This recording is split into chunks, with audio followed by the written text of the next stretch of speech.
대한불교 조계종 승보종찰 조계총림 송광사 읽어주는 사부 3월호를 시작하겠습니다. 주장자 송광사 방장 현묵 대종사 14년 동안거 반결제 법문. 오늘은 동안거 반결제 날입니다. 그래서 오늘은 정진하는 대중스님들은 정진에 더욱 박차를 가하고 참선법회에 오신 신도님들은 공부에 확실한 길을 알고 나아갈 수 있도록 좀 더 자상하게 법문을 들려드리겠습니다.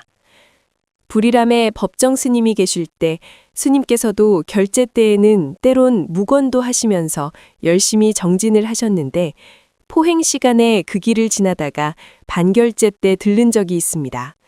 법정 스님이 차를 한 잔 내주셨는데 정진하는 방에 고봉 스님의 개송이 하나 걸려 있었습니다. 그 내용을 풀어보면 다음과 같습니다. 때로는 산봉우리에서 옷깃을 휘날리고 때로는 바다 및 진흙바닥에서 헤매기도 한다. 우리 수행자의 살림살이를 참으로 잘 표현한 개송입니다. 수행 정진이란 때로는 얼음판 위에 배를 밀듯 거침없이 나아가다가도 또 때로는 깊은 수렁에서 한치도 나아가기 어려울 때가 있는 것입니다. 그럴 때일수록 일념을 잘 챙겨가야 할 것입니다. 구도자란 날마다 자기 속에 있는 참 부처님을 찾아 순례를 떠나는 사람과 같습니다. 생사의 길은 끝이 없고 사방을 둘러보아도 기댈 만한 언덕이 보이지 않습니다. 그래서 옛사람들이 고해무한이라 했습니다.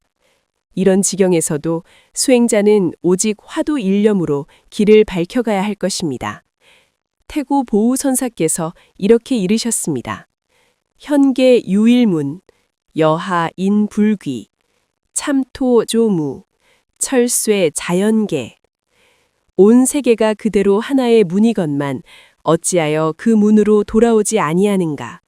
조주 무자를 일념으로 참고하여 꿰뚫으면 굳게 잠겨있던 쇠 자물쇠가 스스로 열리게 되리라.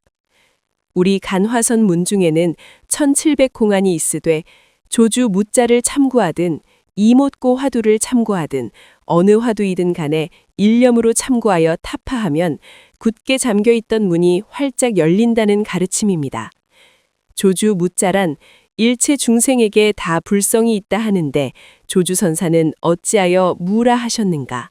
이 간절한 의심을 놓지 않고 참고하는 것입니다. 이못고란 육조 스님께서 남악 회양에게 무슨 물건이 이리 왔는가 하시니 이 한마디에 꽉 막혀 물러난 뒤 이 몸뚱이를 끌고 다니는 이 한 물건이 과연 무엇인가? 참 주인공을 찾기 위해 간절히 참고한 것입니다. 수행하는 사람은 은산철벽을 꿰뚫고 나가겠다는 용맹정진심으로 나아가야 합니다. 자꾸 의심을 챙겨가면 어느 때는 고봉 정상에서 옷깃을 휘날리기도 하고 어느 때는 바다 및 진흙바닥에서 헤매는 것 같은 난감한 시절도 있습니다. 그러나 일구월심으로 의심을 챙기다 보면 그 의심이 한 덩어리로 뭉치게 되니 이를 의단이라 합니다. 의단이 동로되어 공부길이 순하게 열리고 공부가 순숙해지면 무겁던 의심도 저절로 가벼워집니다. 그때 더욱 가행정진하면 비로소 닫혀있던 문이 스스로 열리는 것입니다. 그러면 의지할 곳 없던 곳에서 비로소 의지할 언덕을 만나게 됩니다. 옛사람들이 회도시안이라 했습니다. 고개를 돌려보니 사방에 보이지 않던 언덕이 탁 나타나 그 언덕에서 편안히 쉬게 되었다는 것입니다. 찬바람이 매섭던 겨울 안거 중에도 어느덧 봄 기운이 비쳐옵니다. 춘내 초자청이라 봄이 오면 풀이 스스로 푸르게 돋아나리라. 이 가르침은 수행자가 나음에 늘 담아야 할 교훈이자 자연이 들려주는 대법문이기도 합니다. 우리 송광사에는 보조국사님의 모구 가풍의 흐름이 지금도 유유히 흘러오고 있습니다.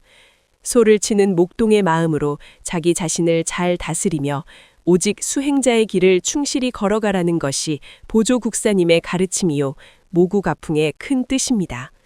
송광사에서 한철을 나시는 사부대중께서는 옛 조사스님들의 가르침을 새기시고 원성불 도중생 큰 보살의 원을 세워서 회양하기까지 오직 일념으로 정진하시어 날마다 좋은 날 이루어 가시기를 바라면서 반결제 법문을 마치겠습니다. 함께 읽는 불교 성전. 윤회를 끝내고 성불로 가는 길. 성광사 주지 무자 스님. 음력 섣달 초여들의 날은 부처님께서 정각을 성취하신 성도일입니다. 예전에는 이날 함께 모여 성불도 놀이를 했습니다. 요즘은 쉽게 볼 수 없는 풍경이라 아쉬운 마음도 듭니다. 성불도 놀이는 윷놀이와 비슷하기는 하지만 그렇게 소리치고 시끌벅적하게 노는 것보다는 차분하게 자신의 업을 돌아보며 진행하는 수행놀이입니다. 나, 무, 아, 미, 타, 불 이 새겨진 패를 던져서 33,003개, 육도 윤회를 거듭하다가 성불에 도달하는 놀이입니다. 육도란 지옥, 축생, 아귀, 아수라, 인간, 천상을 말합니다. 성불도에서 가장 먼저 불지에 이른 사람이 그날 저만하고 생불이 되어 설법하고 회양합니다. 성도일은 우리가 중생심을 떠나서 오로지 불심으로 살겠다고 다짐하며 불도 수행의 최고 목표를 꼭 성취하겠다는 각오를 다지는 날입니다.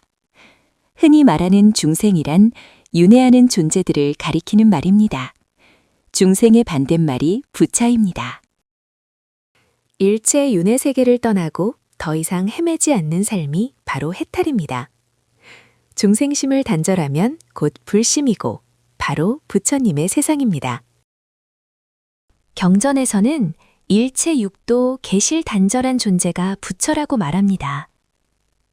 육도 윤회를 떠난 존재가 부처이기 때문에 부처란 바로 윤회를 하지 않는 정멸의 경지에 이르렀다는 것을 뜻합니다.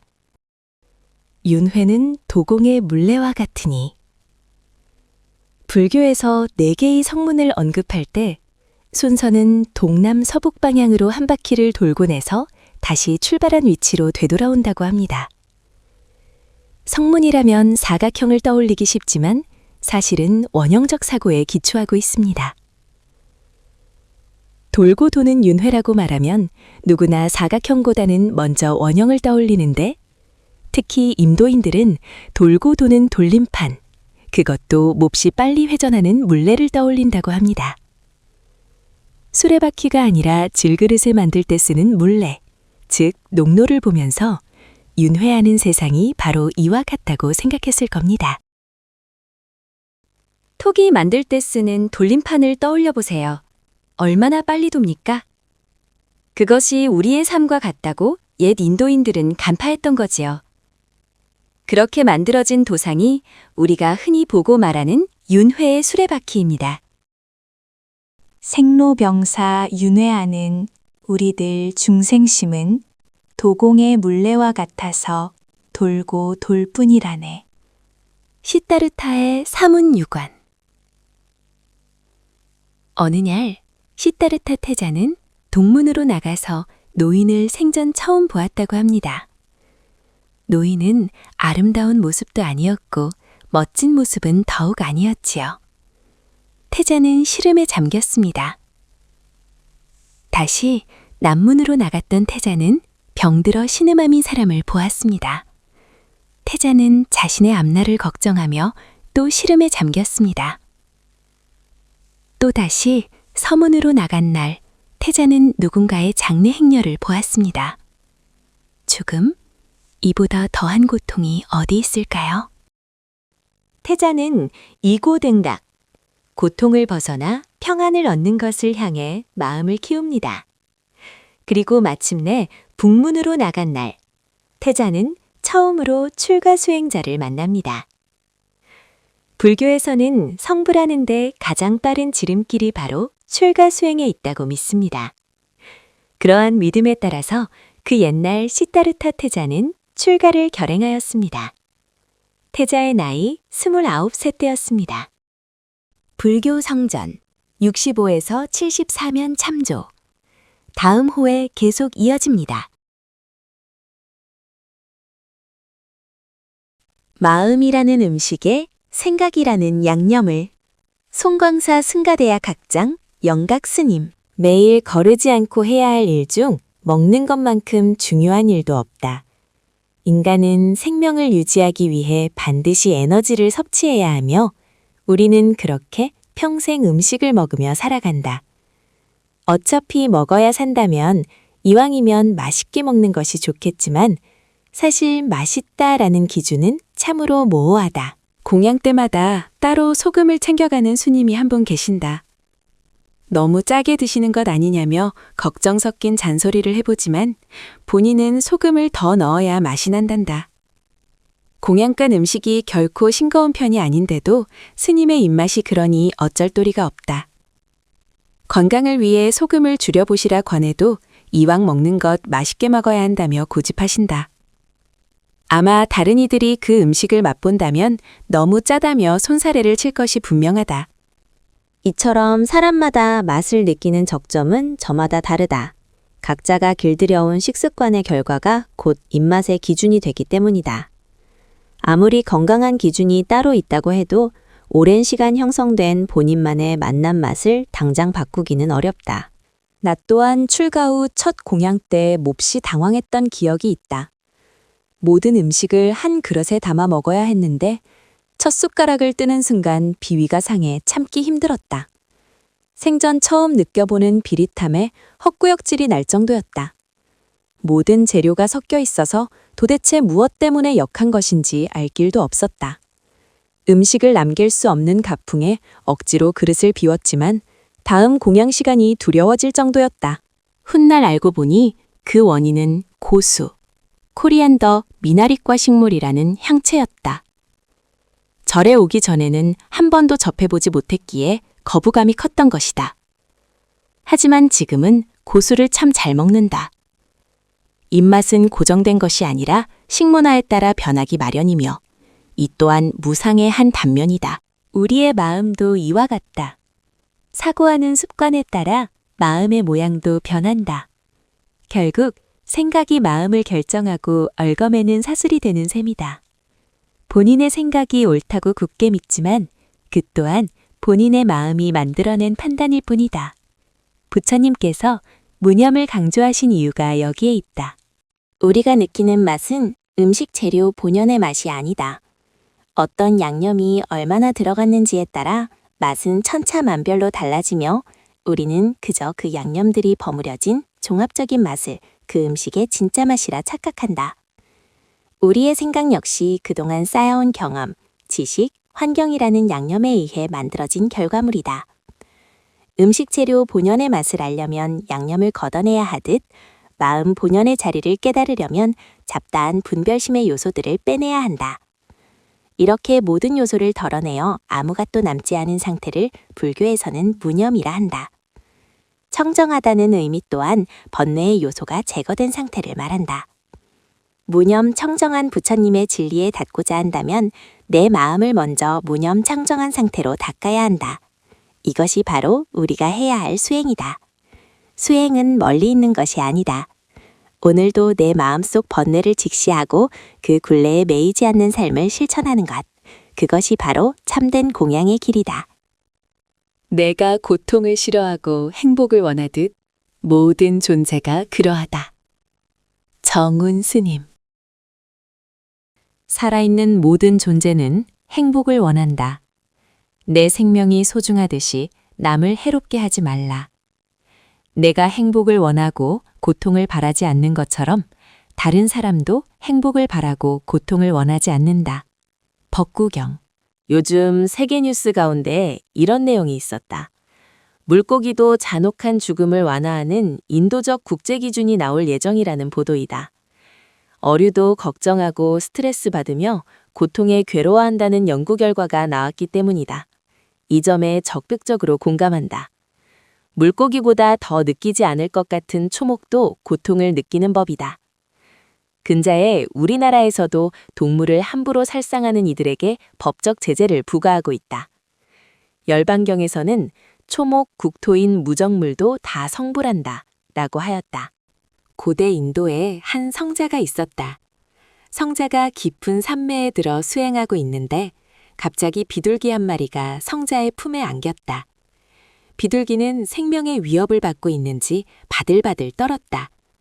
이때 매 한 마리가 날아와 성자에게 말했다. 성자님, 그대 품 안에 있는 비둘기를 내놓으십시오. 성자가 그럴 수 없다고 고개를 젓자 매는 성자에게 간절한 투로 말했다. 성자님, 저는 며칠을 굶었습니다. 저 비둘기를 잡아먹지 않으면 저는 굶어 죽습니다. 나는 출가자여, 생명이 죽는 것을 뻔히 알면서 내놓을 수는 없소. 당신은 참으로 어리석군요. 당신이 비둘기를 지키는 것은 훌륭한 일이지만 나는 굶어 죽어야 합니다. 수행자는 어떻게 해야 한 생명을 살릴 수 있을까를 고민하고 있는데 매가 성자에게 말했다. 그러면 성자님, 성자님께서 비둘기 무게만큼의 살코기를 떼어주십시오. 살코기라면 산목숨을 죽이지 않고는 얻을 수 없으니 내 몸의 일부를 떼어주겠습니다.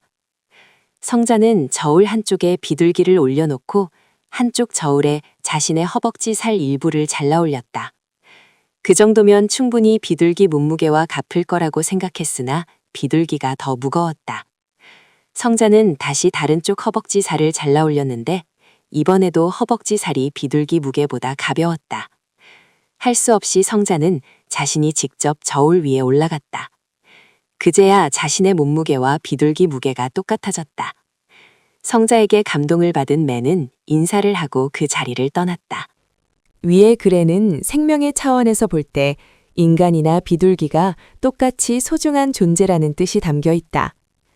인간은 만유의 영장이라고 하며 동물이나 조류 위에 군림하며 오만을 부리고 있다.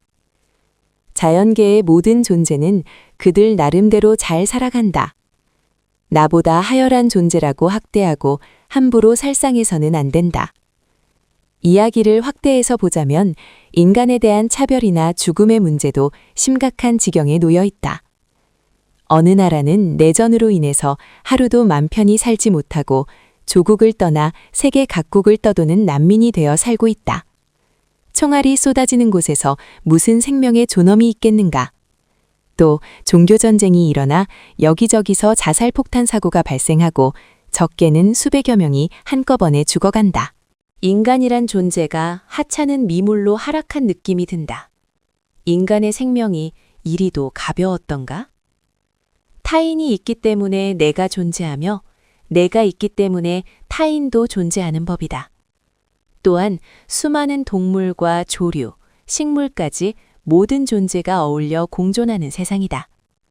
공존하는 세상에 어떤 존재인들 귀하지 않은 생명이 있겠는가? 불교에 천상천하 유아독존이라는 말이 있다. 하늘 위나 하늘 아래 오직 나만이 존귀하다는 뜻이다. 석가모니 부처님이 탄생했을 때 외쳤던 말로 알려져 있다.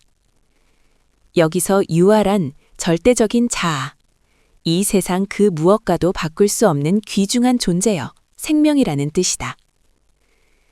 이처럼 부처님의 탄생계 속에는 생명을 소중히 하고 인간을 존중하는 사상이 담겨 있다. 우리는 자신이 생각하는 만큼 초라한 존재가 아니라 모두 고귀한 존재들이다. 부처님께서는 이렇게 말씀하셨다. 내가 귀하면 타인도 귀한 존재여. 내 생명이 소중하면 이 세상 모든 중생이 소중하다는 것을 잊지 말라. 보고 싶은 대로, 듣고 싶은 대로. 글 이일야. 몇 해 전의 일이다. 어느 날 한 거사가 물어볼 것이 있다면서 나를 찾아왔다. 여러 절이나 선원에도 물어보았는데 시원한 답변을 듣지 못해서 이곳까지 왔다고 했다. 그는 종이에 쓰인 것도 아니고 글자도 없는 경전이 있다고 들었는데 도대체 그 정체가 무엇이냐고 물었다. 그 순간 떠오르는 구절이 있었다.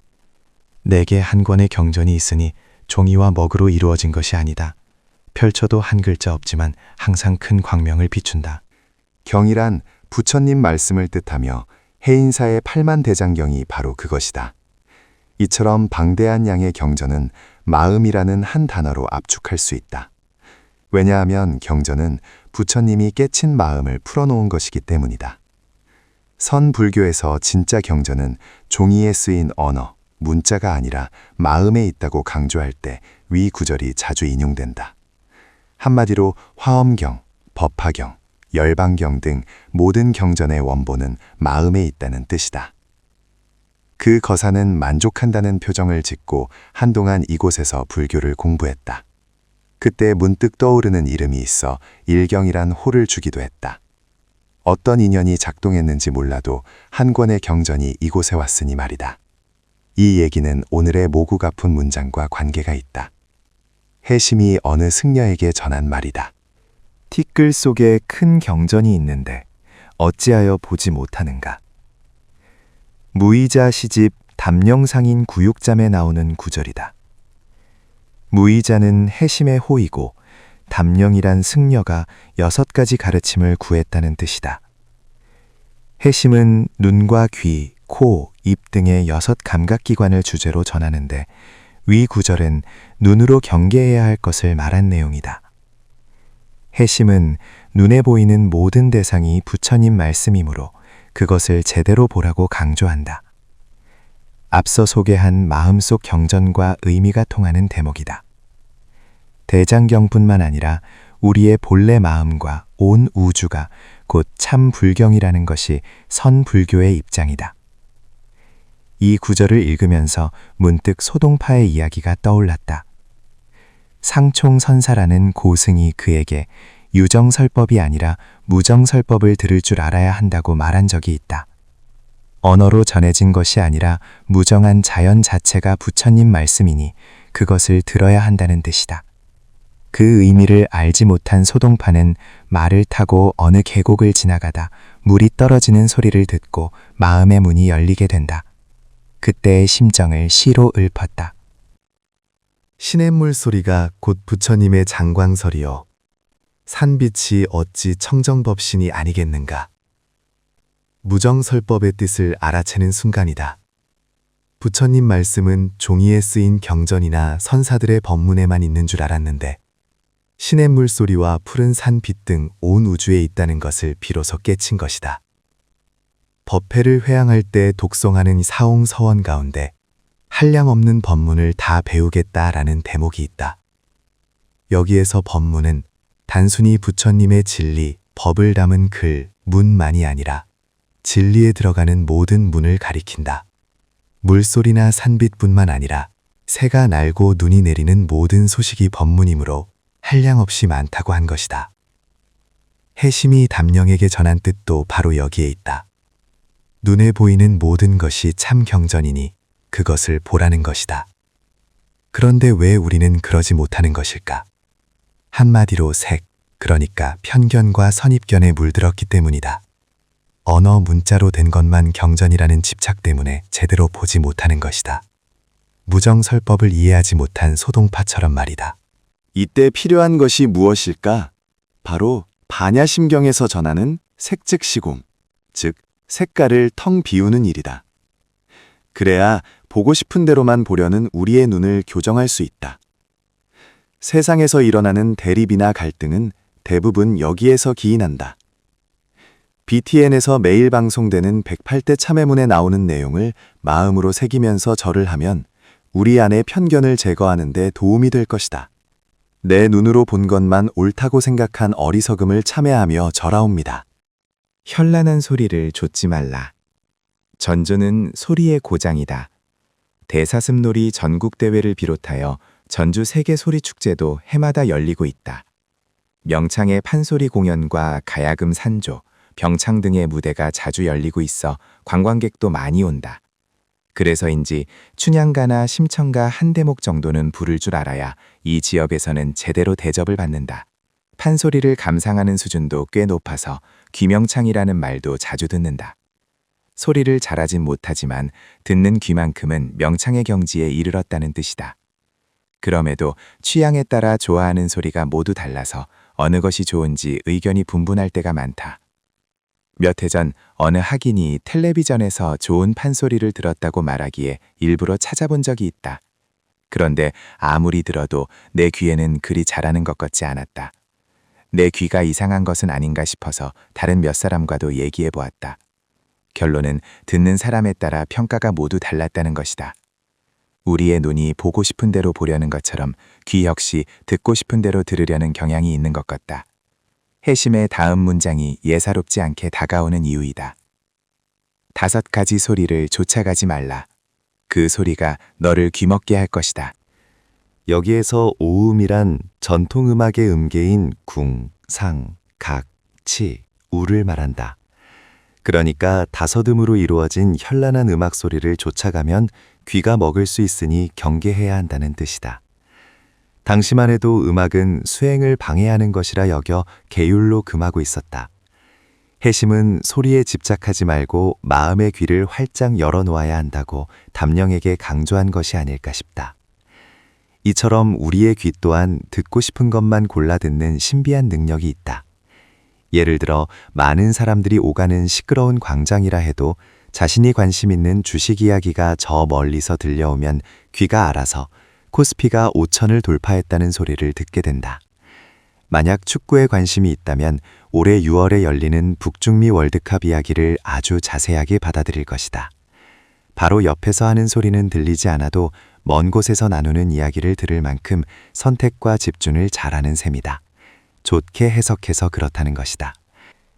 하지만 귀의 선택과 집중은 현실에서 심각한 문제를 일으키기도 한다. 요즘엔 텔레비전 뉴스나 신문 등 기성 언론이 아니라 유튜브를 통해 새로운 소식을 접하고 있다. 그러다 보니 특정 이슈에 대해 한쪽으로 치우친 뉴스만을 골라 듣는 사람들이 늘고 있다. 이를 상업적으로 이용해서 돈을 버는 유튜버 또한 많다.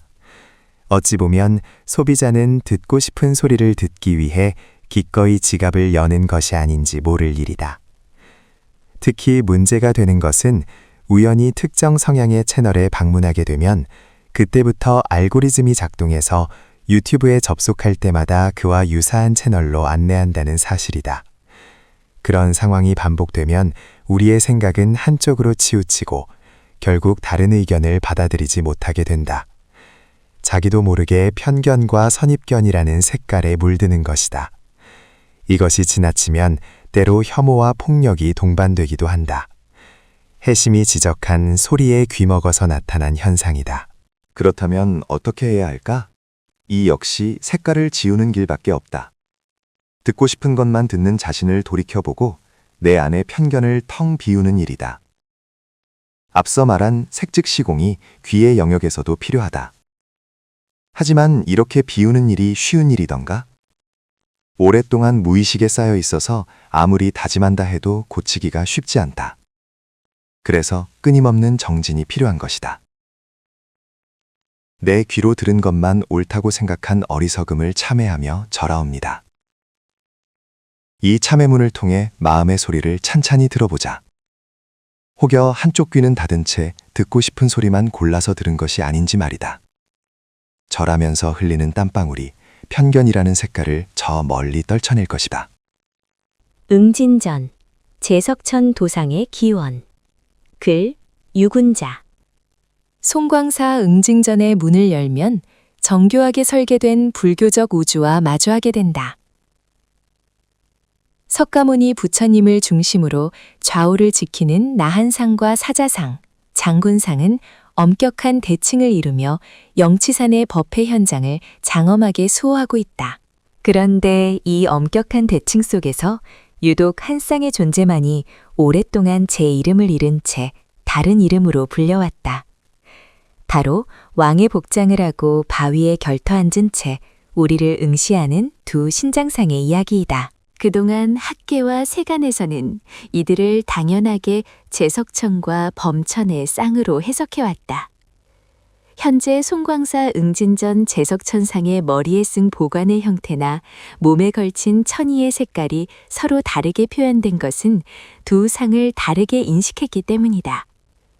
이러한 통념은 국가유산청 공식 설명 자료까지 이어져 송광사 응진전에는 제석천과 범천, 인왕 등 총 27구의 상이 봉안되어 있다라는 해설을 요지부동의 정설로 만들었다. 하지만 이 견고한 해설 뒤에는 두 가지 결정적인 오류가 숨어 있다.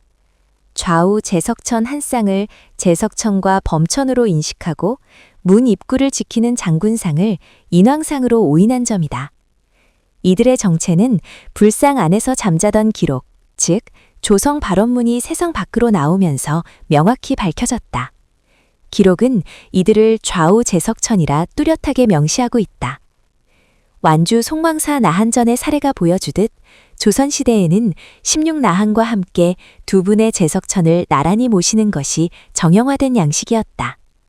비록 겉모습에 변화를 주어 범천으로 오해받기도 했지만 본질은 부처님을 수호하는 한 쌍의 제석천이었던 것이었다. 이들의 정체성을 보여주는 흥미로운 디테일은 자세에서도 발견된다. 송광사 응진전의 제석천들은 소매 끝에 길게 덧댄 천인 한삼, 속으로 두 손을 다소곳이 감추고 있다.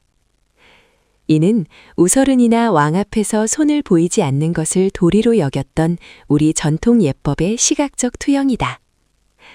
천상의 제왕이자 강력한 호법 신장인 제석천조차 부처님과 나한님 앞에서는 지극한 공경의 예를 갖추고 있다. 송광사 응진전의 제석천상은 단순한 종교 조각을 넘어 인도에서 발원한 고대 불교 도상이 조선의 유교적 예법과 만나 어떻게 한국적으로 재해석되었는지를 보여주는 소중한 유산이다. 제석천, 번개의 제왕에서 불법의 수호신으로. 제석천의 기원은 인도에서 가장 오래된 성전인 리그베다의 영웅 인드라이다. 본래 천둥과 번개를 다스리며 비를 관장했던 그는 무기 바지라로 악룡을 물리치고 우주의 질서를 회복시켜준 농경사회의 생명줄과 같은 존재였다. 힌두교를 거치며 위상은 변모했으나 세속을 지배하는 강력한 제왕의 성격은 불교로 고스란히 이어졌다. 불교에 수용된 인드라는 강력한 제왕을 뜻하는 샤크라로 불리며 한자어 석재환인다라로 음역되었다. 그는 불교 세계관의 중심인 수미산 정상, 도리천의 선견성에 머문다. 사방 32천과 중앙의 궁전을 합쳐 33천이라 불리는 이곳에서 제석천은 사천왕을 거느리며 하늘의 질서를 통솔하는 주인이 되었다. 제석천을 상징하는 지물은 금강저이고 승물, 탈 것은 흰 코끼리, 아이라바타이다. 특히 4개의 상아를 가진 흰 코끼리는 제석천의 권위를 상징한다. 석가모니 부처님의 태몽에 등장하는 흰 코끼리 역시 제석천이 지닌 성스러운 제왕의 이미지가 투영된 것으로 부처님의 신성한 화신을 의미한다. 불교 미술에서 제석천은 늘 범천과 대비되는 형상으로 등장한다. 브라만 계급을 상징하는 범천이 수염을 기르고 물병을 든 수행자라면 크샤트리아 계급을 대변하는 제석천은 화려한 보관과 장신구를 갖춘 왕의 모습이다. 이러한 도상은 간다라 불전 미술에서 정역화되어 부처님의 탄생부터 설법을 청하는 범천 권청의 순간까지 언제나 그 좌우를 지키는 한 쌍의 수호신으로 정착되었다. 부처님의 법을 사바세계로 이끈 중추적 조략자, 제석천. 인도 불전 미술의 역사 속에서 제석천은 부처님의 가르침이 천상에서 지상으로, 그리고 깊은 정적에서 설법의 환희로 전환되는 결정적 순간의 서사를 완성하는 존재이다. 대표적인 도상인 도리천 강화에서 그는 범천과 함께 보석계단을 갖추어 부처님을 지상으로 영접하며 제석굴 설법에서는 천상의 음악가 판차시카를 앞세워 선장에 든 부처님께 진리의 설법을 간절히 청한다. 이처럼 제석천은 단순한 수호신을 넘어 부처님의 법을 이 사바세계로 끌어내는 중추적인 조력자였다. 흥미로운 점은 서사에 따라 제석천의 표현 방식이 궤를 달리한다는 것이다. 도리천 강화에서는 범천과 위계적 균형을 이루는 한 쌍으로 묘사되지만 부처님께 법을 구하는 제석굴 살법에서는 제석천 단독으로 등장하여 지극한 구도야적 면모를 유감없이 드러낸다. 인도의 불교 미술이 정립한 이러한 도상적 원형은 훗날 한국 불교 미술이 독자적으로 전개되고 변용되는 과정에서 중요한 미학적 근거가 되었다. 우리나라의 불교 미술은 시대적 신앙관에 따라 제석천의 배치 방식을 독창적으로 구축해왔다. 통일 신라와 고려를 거쳐 조선 후기 신중도에 이르기까지 제석천과 범천은 대개 한 쌍으로 표현되었다. 그러나 전각 내부의 조각상은 시대마다 뚜렷한 경곡점을 보인다. 조선 전기에는 제석천 한 분만을 모시는 독존 형식이 주를 이루었으나 조선 후기에 이르러 영산전과 나한전, 응진전을 중심으로 제석천 두 분을 좌우대칭으로 배치하는 새로운 정형성이 확립된다. 우리가 관습적으로 범천과 제석천이라 명명해온 송광사 응진전의 신장상은 사실 이러한 조선 후기 좌우 제석천 양식의 정수를 보여주는 대표적인 불교 문화 유산이다. 송광사 응진전은 부처님이 영취산에서 법화경을 설법하던 영산회상을 시각적으로 구현한 성스러운 공간이다. 고대 인도에서부터 설법의 현장을 동행했던 제석천의 상징성은 조선시대에 이르러 더욱 숭고하게 계승되었다. 부처님의 법을 수호하고 설법의 장소를 더욱 장엄하게 만들기 위해 천상의 제왕인 제석천을 불단 좌우에 배치한 것이다. 소매 속에 손을 감춘 채 지극한 예우를 갖춘 송광사 응진전의 제석천은 지금 이 순간에도 멈추지 않는 부처님의 설법을 묵묵히 호위하고 있다. 응진전에서 정초기도 올리며 송광사 신도회장 글 지월 이경연 송광사 응진전은 나한전이라고도 하며 내부에는 16나한상과 16나한도가 봉안되어 있다. 1623년 인조 1년에 대대적인 보수를 거쳐 2001년 6월 5일에 전라남도 유형문화유산으로 지정되었다. 16국사를 배출하여 역대 큰 스님들의 행적과 숨결이 담긴 이곳은 삼일암 옆에 자리하고 있으며 평소 개방하지 않는 특별한 공간이다. 높은 기단 위에 단아한 모습으로 자리한 응진전 건물 좌우에는 하사당과 상사당이 있다. 응진전 정초기도에는 많은 불자들과 함께 선방에서 정진하는 스님들도 동참한다. 응진전은 새해의 소망과 건강, 평안을 발언하고 기도한 뒤 소원을 성취했다는 놀라운 이야기들이 전해오는 곳이다. 정초기도 입제 때 우리는 정성껏 준비한 공양물과 함께 이렇게 기도를 올린다. 지혜의 눈 밝으신 분들이시여, 자비의 방편을 구족하신 분들이시여, 지혜로우신 16아라한께 마음을 다해 공양을 올립니다. 저희가 살고 있는 지금 이 순간 온갖 다툼과 시비가 잡초처럼 자라는 이곳에서 우거진 나무들 그 깊은 숲속으로 삶의 의미를 잃고 절망하는 모든 분들께 눈물을 감롯으로 바꿔주실 수 있는 큰 지혜를 깨달은 분이시여, 먼 타양에서 음지에서 절망과 실패로 좌절하신 분들께 희망의 말과 손길로 다가와 따스함을 주시는 분이시여, 거룩하신 16아라한 앞에서 예를 올립니다. 끝없는 욕심과 어리석음의 삶 속에서 벗어나 탐, 진, 치, 삼독을 끊어버리고 정성 깃든 공양과 함께 지혜와 자비가 우리 삶 속에 깃들기를 바랍니다. 응진전에서 올리는 정초기도는 단순히 개인의 소원 성취를 비는 기복신앙의 차원을 넘어서는 깊은 수행의 장이다. 이곳에서 우리는 지난 한 해 동안 쌓인 업장을 참회하고 새해를 맞아 몸과 마음을 정화하는 청정한 발언을 올린다. 부처님의 법을 수호하고 중생을 제도하는 분들이기에 그분들 앞에서 우리는 진실한 마음으로 자신을 돌아보고 새롭게 태어나는 서원을 세운다. 송광사는 보조국사 진울스님 이래로 수많은 고승대덕이 정해쌍수와 도노점수의 가르침을 펼친 도량이다. 16국사를 배출한 곳에서의 기도는 그 영혼뿐만 아니라 면면이 이어져 온 수행 전통과 청정한 기운이 함께 어우러져 우리의 발언이 더욱 깊은 의미를 갖게 된다.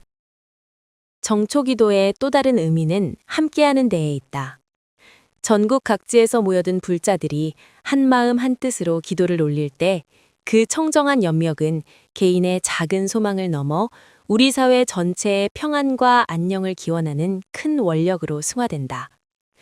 각자의 처지는 다르지만 응진전 앞에 선 우리는 모두 평등한 부처님의 제자이며 서로의 행복을 기원하는 도반이 된다.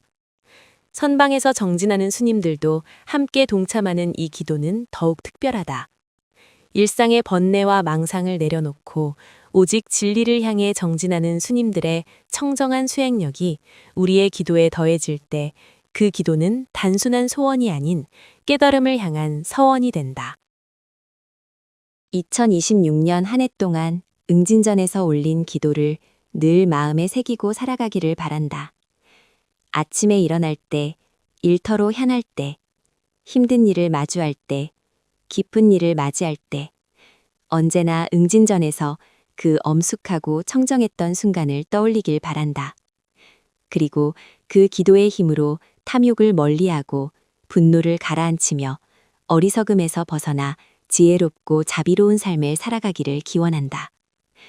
저희의 염원과 발언을 들으시고 가피를 내려주소서. 기도는 수동적인 기원이 아니다. 우리 스스로 16나안의 가르침을 실천하여 우리 자신이 가피의 주체가 되겠다는 능동적인 서원이다. 16나안은 이미 우리에게 깨달음의 길을 보여주었다. 이제 그 길을 걷는 것은 우리의 몫이다. 송광사 응진전의 신성한 기운이 우리 모두의 삶에 깃들기를 기원하며 2026년 한 해가 모든 불자들에게 지혜와 자비, 평안과 건강이 가득한 해가 되기를 간절히 발언한다. 꽃잎을 놓을 때, 글 오은미. 사원의 돌에서 나오는 차가움이 발바닥 속으로 전해져 오고 건조한 열기가 정수리를 뚫고 들어오고 있다. 두 기운이 심장 언저리에서 서로 교차하며 파동을 일으켰다. 숨을 고르며 꼼짝하지 않고 서 있으려니 우유를 정제시킨 기를 태우는 향과 사원 여기저기에 예술작품처럼 놓인 꽃잎들의 향이 나를 사원 바닥에 주저앉게 하였다. 주위를 둘러보니 남녀노소 모두 경건하게 기도를 올리고 있고 부처님 앞에는 꽃, 차, 과일, 쌀, 밥 등의 공약물이 놓여 있었다. 많은 사람의 염원이 꽉 차오르는 공간에 머무르고 있어서인지 갑작스러운 숙연함에 부처님처럼 두 손을 포개어 배 아래에 두고 고요히 생각하며 바라보았다. 쌀로 밥을 지어 꽃으로 장식하여 올린 이의 마음. 보랏빛 수련과 하얀 제스민 꽃잎을 하나씩 술을 놓은 이의 마음. 한 방울이라도 흘릴까 조심스러운 발걸음을 하고 차를 올린 이의 마음. 일출과 일몰의 빛을 닮은 메리골드 꽃을 엮어 놓는 이의 마음. 이들의 마음이 복덕을 쌓는 것이리라. 공양을 올리는 마음을 다시 한번 생각하고 사원 밖으로 나왔다. 그늘이 아니면 서 있기 힘든 시간. 강렬하게 내리쬐는 볕 아래 부처님께 기도를 올리는 여인의 모습에 계속 눈길이 갔다. 얼마나 간절하면 뜨거운 바닥 위에서 기도를 올릴까? 그 이유가 궁금하였다. 기도를 끊는 그 여인은 긴 빗자루를 들고 조용히 사원 마당을 쓸었다. 그 모습을 본 순간 갑자기 발 아래가 서늘해지고 머리 위로 먹구름이 낀 것 같았다. 머릿속과 마음속에서 참다운 공양의 의미에 대한 혼돈이 일어났다. 기도하고 마당을 쓸어가는 저 여인의 모습이 사원 안에 아름답고 귀한 공양물보다 더 정성스러운 공양처럼 느껴졌다. 여인이 쌓은 공덕에 찬탄하며 함께 하고 싶은 마음이 들었다. 부처님께 진달래빛 수련을 올리며 사원 안의 복덕과 사원 밖의 공덕을 기억 속에 온전히 담아가리라 다짐하였다. 진달래가 봄날을 가득 채울 때 그날을 떠올리며 화전을 만들어 보려 한다. 꽃을 피워줌에 감사하고 대중 공양할 수만큼만 줄기마다 둥근 별 같은 꽃을 하나씩 따서 모을 것이다. 꽃술을 제거하고 세척 후 자연스럽게 수분이 날아가게 하고 찹쌀가루는 소금을 넣고 익반죽한다. 말랑말랑한 찹쌀 반죽을 꽃이 편하게 들어갈 만하게 동글 납작하게 빚어 넓은 팬에 식물유를 조금 두르고 지진다. 한쪽 면을 살짝 익힌 후 뒤집어 꽃잎을 올리고 반대쪽은 충분히 익혀준다. 이때 팬에 수저로 물을 조금 넣고 뚜껑을 덮어 가열하면 윗면이 수증기로 익으면서 쫄깃하고 촉촉한 화전이 완성된다. 뜨거울 때 설탕을 뿌려 그릇에 담으면 달라붙지 않는다. 바로 먹을 때는 묽은 조청을 곁들이면 좋을 것이다. 낮과 밤의 길이가 같은 날이 다가오고 있다. 진달래로 뒤덮일 날들이 기대된다. 진달래 꽃구름에 복덕과 공덕을 실어 모든 이와 나눔을 하리라. 근대의 송광사를 든든하게 지킨 금명보정. 글 이정범. 조선 후기. 하루가 다르게 근대화가 시작될 무렵 일부 유생과 관리들은 여전히 송유억불의 습성을 버리지 못한 채 불교계와 스님들을 괴롭혔다. 그들은 사찰을 유언지처럼 여겼고 스님들의 인권을 유린했으며 사탑과 불상을 함부로 훼손했다. 심지어 사찰 정내의 명당에 북료를 쓰기 위해 절을 아예 폐사시키는 만행도 저질렀다. 사찰에서 수행하던 스님들은 관리들이 나오면 뚜껑 없는 의자 형태의 남여라는 하마를 메고 그들이 가고자 하는 주변 명승지를 오르내려야 했다. 출가한 지 얼마 안 된 스님들이 그런 일을 맡았으며 그들을 일컬어 남여순이라 불렀다. 이때 송광사에 주석하던 금명보정선사가 서울로 올라가 사찰의 상황을 관련 기관에 보고했다. 얼마 후 고종 황제는 지방관의 횡포와 승려들이 받는 부당한 처우에 대해 상세히 듣고 나서 송광사를 비롯해 전국 사찰이 부담하던 남여부역을 모두 없애라는 칙령을 내렸다. 이에 따라 전남 관찰사와 순천 군수는 송광사 등 관할 지역 사찰의 남여 10개를 모두 걷어 태워버렸다. 물론 전국 각 사찰에 있던 남여도 모조리 없앴다. 이렇게 남여부역이 사라짐에 따라 송광사에서는 그 일을 기념하는 뜻으로 일주문 인근 바위에 남여혁파라는 명문을 새겨 넣었다. 훗날 금명스님은 고종의 명으로 남여가 혁파된 과정과 소해를 남여를 혁파하는 연기 기문을 통해 밝혔다.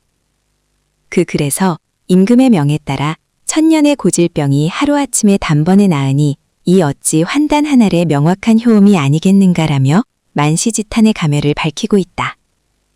1861년, 철종 12년, 지금의 순천시 주안면에서 태어난 금명선사는 근대의 뛰어난 학승이자 선승으로 송광사를 승보종찰로 조계종의 근본 도량으로 당당하게 세워놓은 고승이다. 금명이 태어나기 전 어머니 이씨 부인은 비단 같은 오색구름이 피어나는 가운데 시냇물이 넘쳐 흘러 큰 바다를 이루는 태몽을 꾸었다. 이 꿈으로 인해 그는 훗날 비단금의 바다명을 합친 금명이란 법호를 가지게 되었다. 금명은 어려서부터 영특한 신동으로 소문이 나 사람들은 그를 영준이라는 이름으로 불렀다. 영준이 15살 되던 해인 1875년, 고종 12년에는 어려워진 집안 형편으로 네 형제가 뿔뿔이 흩어지게 되었다. 이때 영준은 아버지의 명대로 집에서 멀지 않은 순천 송광사로 가 금년 경원 스님을 은사로 출가했다. 그 뒤로 출가 본사인 송광사를 비롯해 천은사, 서남사, 화엄사, 대흥사 등 호남 지역의 여러 사찰을 찾아다니며 당대의 대강백들에게 경전을 배웠다. 그중 그가 주로 머물며 공부한 곳은 송광사 광원암과 보조함이었다. 15살에 출가해 여러 스승을 찾아다니며 경전을 익히고 참선 수행을 하던 그가 송광사에 정착한 것은 1889년 무렵이었다. 이때 그의 은사인 금년스님이 병상에서 말했다. 나는 병상에 있은 지 오래되어 전해줄 물건이 없구나. 그러니 너는 다른 사람에게 법을 구해 건당하도록 하여라. 이에 은사를 지극히 간병하던 금명이 고개를 저었다. 10년 동안 가르치고 길러주신 본뜻이 어디에 있겠습니까? 다만 마음을 전하는 법이 오직 우리의 가풍입니다. 물건에 있고 없음이 어찌 도를 만족시키겠습니까? 이렇게 은사의 법을 잇겠다고 다짐한 그는 1890년 송광사 보조함에서 열반한 금년 경원선사 아래로 건당했다.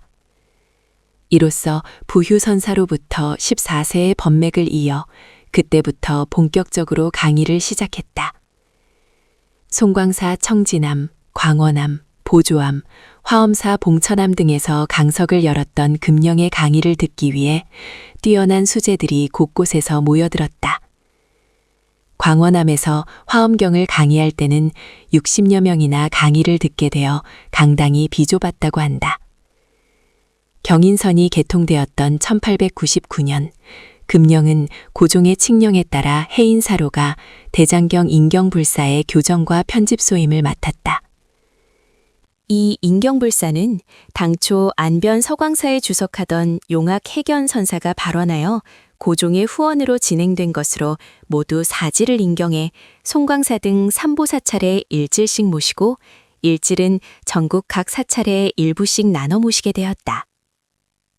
금명은 남여 혁파에 그치지 않고 조계산을 향탐봉산으로 제정하게 하여 관청에서 부과하던 갖가지 자벽을 없애도록 했다. 향탐봉산이란 국가의 제사에 필요한 향과 숯을 생산하기 위하여 일반인의 벌채와 입산을 금지한 봉산을 말한다. 송광사에서는 이미 1829년, 순조 29년에 조계산을 율목봉산으로 제정한 바 있었다.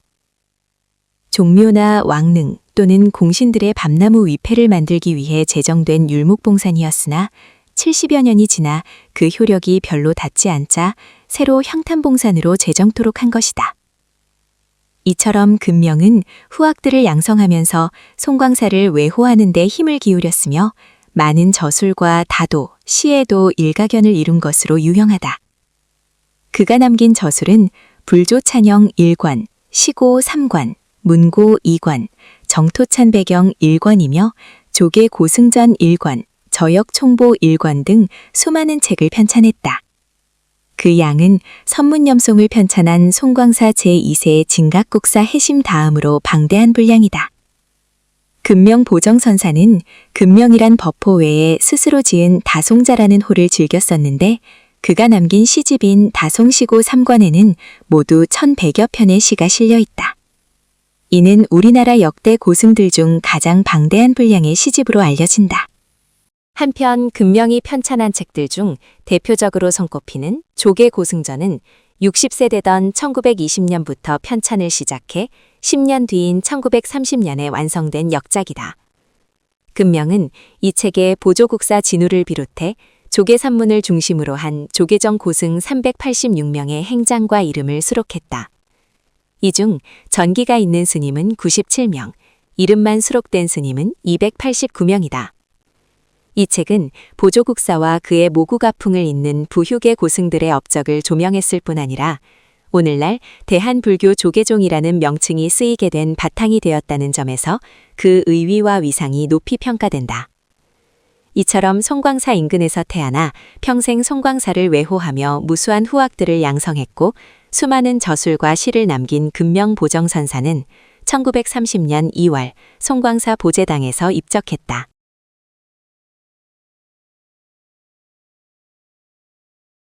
인도 보드가야 대각사원 글 황순일 미니불교 유튜브 채널에 인도의 순례지에 대한 영상들이 있다. 누군가 그 중에서 가장 중요한 곳이 어디냐고 묻는다면 그곳은 당연히 부처님께서 깨달음을 얻으신 보드가야이다. 필자는 보드가야에 7번 정도 갔었다. 1993년 대학생 배낭여행 시절에 간 것이 처음이고 가장 최근에 다녀온 것은 올해 1월 중순이었다. 보드가야는 갈 때마다 항상 필자에게 새로운 힘과 용기를 주었다. 대학 3학년 배낭여행 시절의 보드가야 방문은 필자에게 불교를 한번 제대로 공부해야겠다는 동기를 부여해 주었다. 석사 과정 시절의 보드가야 방문은 알렉산더 커닝엄의 보드가야 사원 발굴기를 탐독하고 유적지 구석구석을 세세하게 확인하면서 불교 고고학자로서의 꿈을 키워보는 계기가 되었다. 그리고 5년 전 드론을 들고 보드가야를 방문했을 때 필자는 유튜브 영상을 열심히 제작하고 있었고 보드가야에 대해 교리적으로 역사적으로 의미가 있는 영상을 만들어 봐야겠다는 의욕에 불타고 있었다. 다만 당시에 인도 여행한 사람이라면 한 번씩 겪는 배탈이 나서 너무 힘들었기 때문에 처음 계획한 대로 사원 전체를 세세하게 살펴보지는 못했다. 하지만 몸이 불편한 덕분에 드론 촬영에 집중할 수 있었고 이를 통해서 우루벨라, 전정각산, 수자타 마을, 대각, 마하보디 대탑, 보드가야 전체를 조망할 수 있는 영상을 만들 수 있었다. 2년 전 학회가 있어서 일본 교토를 방문했을 때 몇몇 일본 학생들이 내가 만든 보드가야 마하보디 사원의 영상을 잘 봤고 덕분에 부처님의 깨달음을 공간적으로 조망할 수 있었다고 감사를 표했었다. 최근에 보드가야는 무질서한 도시화가 진행되어 엄청나게 혼잡해졌고 수많은 순례객으로 마하보디 사원이 가득 차버렸다. 옛날처럼 사원 한 구석에 홀로 앉아 부처님의 발걸음을 천천히 따라가 보거나 주변의 미얀마, 방글라데시, 태국 사원 등을 찾아서 스님들과 담소하며 하루를 보내는 것은 거의 불가능한 것이 되어버렸다. 하지만 보드가야는 보드가야였다. 혼돈 속에 질서가 있었고 번잡 속에 고요가 있었다. 마지막 방문에서 필자는 정신없이 등 떠밀려서 마하보디 대탑 둘레를 탑도리를 해야만 했다. 하지만 이때 마주친 수많은 불자의 다양한 모습과 이들이 당당하게 외치는 다양한 독경 소리는 필자의 불심을 다시 한번 끌어올려 주었다. 그리고 이러한 난장판 한가운데에서 묵묵히 자리를 지키고 있는 보리수의 모습은 필자에게 혼돈과 번잡 속에서 한 줄기의 빛처럼 다가왔다. 순례온 대부분의 한국 사람들은 마하보디 대탑을 참배하고 정신없이 다음 순례지로 향한다. 하지만 조금의 시간이 있다면 며칠 정도 보드가야에 머무르면서 불교에서 교리적으로, 역사적으로 중요한 장소들을 둘러보면서 부처님의 발자취를 느껴보는 것도 좋을 듯하다. 이를 부처님의 일생과 관련하여 시간적으로 정리해보면 다음과 같다. 먼저 보드가야의 동쪽에 부처님께서 깨달음을 얻기 전에 6년 동안 고행했던 장소와 고행님, 전정각산이 있고 부처님께 공양을 올린 수자타가 살았던 우루벨라 마을과 우루벨라에서 보드가야로 부처님께서 이동하신 경로를 따라 펼쳐진 네란자라 강이 있다. 그리고 네란자라 강과 마하보디 대탑 사이에 보리수로 향하던 부처님께서 가난한 농부를 만나 풀을 받은 곳이 있다. 마하보디 사원 구역에는 마하보디 대탑과 보리수 사이에 부처님께서 깨달음을 얻을 때 앉으신 금강자가 있다. 또한 깨달음을 얻은 후 부처님께서 일주일씩 머무르셨던 보리수와 아자팔라 나무가 있었던 곳이라고 알려진 장소가 있고 갑작스러운 비가 왔을 때 부처님의 몸을 7번 감고 부처님의 몸을 보호해 주었던 무찰린다, 무칼린다 용왕의 호수가 있다. 그리고 상인 타푸사와 발리카의 공양을 받은 부처님에게 4천왕이 나타나 바로를 올리고 상인 타푸사와 발리카가 부처님과 부처님의 가르침에 귀의하여 최초로 불과 법에 귀의한 이귀의 불자가 된 장소에 라자야타나 나무가 있다. 마지막으로 부처님께서 어렵게 알아차린 연기와 열반의 가르침을 욕망과 괴락에 물든 사람들에게 가르치지 않겠다고 마음먹자 범천, 브라마신이 나타나서 그래도 이 세상에는 부처님의 가르침을 이해할 수 있는 현명한 사람들이 있다고 설득했던 범천 관청의 장소가 남아있다. 이때 부처님께서는 생류들에 대한 자비심으로부터 세상으로 나아가 불교를 가르치기로 마음먹게 되었고 들을 수 있는 사람들에게 불사의 문을 열겠다고 선언하게 된다. 불교가 종교적으로 발전해가면서 보드가야를 둘러싼 이야기들도 갈수록 신비롭게 발전하였다. 그리고 부처님께서 깨달음 이후 보드가야에 7주간 머물렀던 것으로 정리된다. 첫 주에는 보리수 아래 결가부자한 자세로 앉아 연기법을 송관이로 역관으로 사유하시면서 깨달음의 환희를 누리셨다. 둘째 주에는 서서 보리수를 바라보며 한 번도 눈을 깜빡이지 않고 깨달음을 얻도록 도와준 보리수에 감사를 표하셨다. 셋째 주에는 천상세계로 올라가 은하수에서 경행하면서 부처님의 깨달음을 우주적으로 확장하셨다. 넷째 주에는 신들이 만들어준 보석으로 만든 궁전에 앉아서 가르침을 설할 방법으로 아비달마를 구상하여 후대에 불교가 교리적 발전할 수 있는 토대를 만들게 된다. 다섯째 주에는 탐진치, 삼독으로 대표되는 마라의 딸들의 유혹을 깊은 명상 속에서 물리치셨다. 6째 주에는 갑작스러운 비바람에 날씨가 추워지자 무찰린다 용왕의 보호를 받으셨다. 7째 주에는 타푸사와 발리카의 공양을 받아 최초의 불교 신자가 생겨나고 범천 권청을 통해 불교의 전파에 나서기로 결심한다. 이렇게 부처님의 7주가 마무리된다. 사실상 보드가야는 부처님의 깨달음을 통해서 불교가 시작된 곳이면서 부처님의 7주를 통해서 불교가 종교로서 성장할 수 있는 토대를 만든 곳이라고 할 수 있다.